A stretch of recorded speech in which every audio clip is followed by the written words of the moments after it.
Keselowski losing spots. Is there trouble too? Now he's got problems. Casey Mears into the back of it. Hold on. Caution. And more collected. Lost your transmission for no reason. I haven't missed a shift or anything. Coming at you. Transmission problems on the 2 lead to this mess on the front straightaway, and another headline for one of the championship chasers in the final 68 laps here in Martinsville.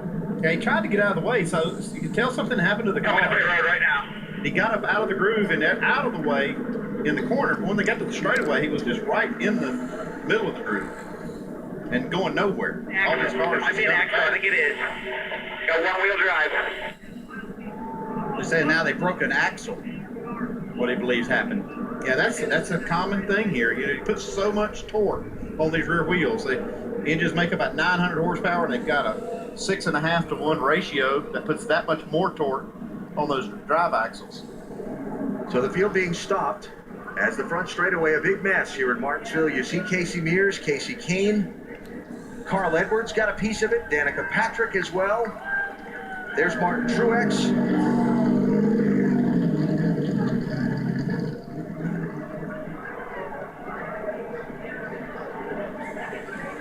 And red flag. It's one of the bigger wrecks I've ever seen here. See Casey Mears get out, Casey Kane. It's good to see.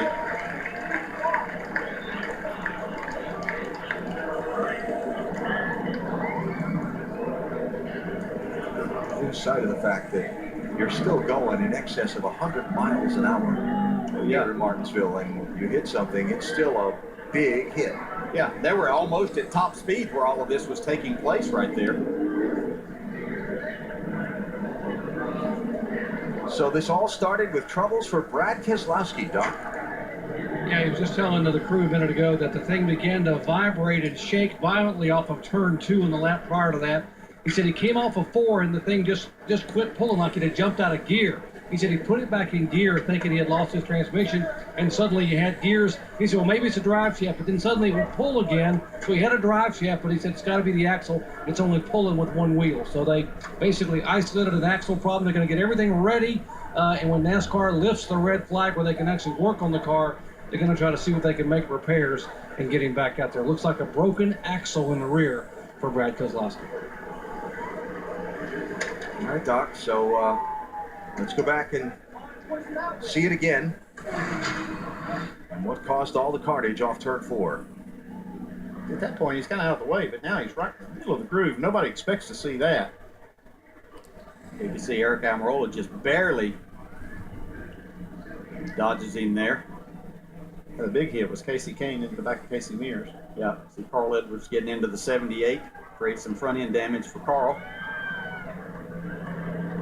You'll be able to see down here, I believe he can kind of feel it there, and then he's reaching for the shifter here in just a second. Thinking he does have a transmission problem, maybe it jumped out of gear.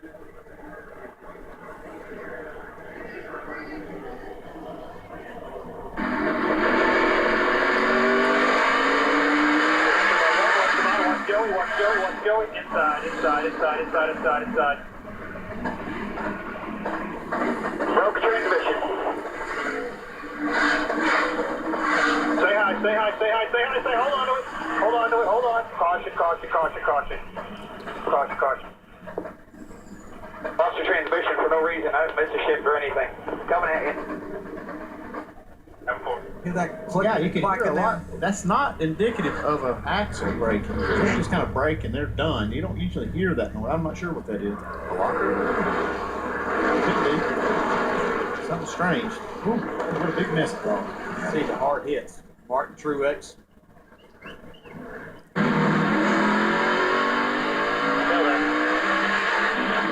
Easy.